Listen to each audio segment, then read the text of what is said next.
In today's video, I'm going to teach you how to delete alerts in Webull. If your notifications have gotten a little too chatty from old price alerts you don't need anymore, clearing them out only takes a minute. Let's dive right in. Open up the Webull app and tap the menu icon, usually sitting in the bottom center or bottom right of the screen, shown either as 3 lines or your profile picture. Scroll down within that menu and tap My Alerts.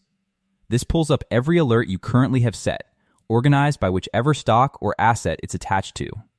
Now, to actually delete one, the exact motion depends on your device.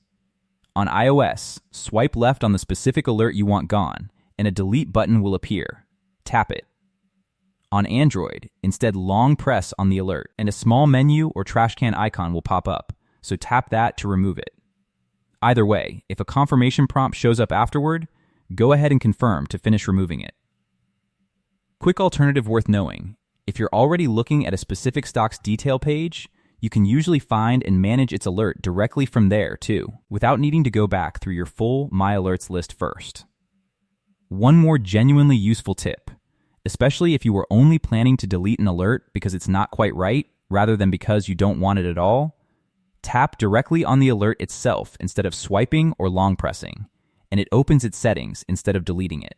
From there, you can adjust the target price, the percentage move that triggers it, how often you get notified, or set an expiration date so it automatically clears itself down the line without you needing to remember to delete it later. If you're on the desktop version instead, the same general idea applies. Look for the Alerts tab, usually sitting in the sidebar or under a Tools section. And each alert listed there gives you the option to remove it as well. And that covers it: Menu, My Alerts, then swipe or long press depending on your device to clear out whatever you don't need anymore. Thanks for watching, and happy trading.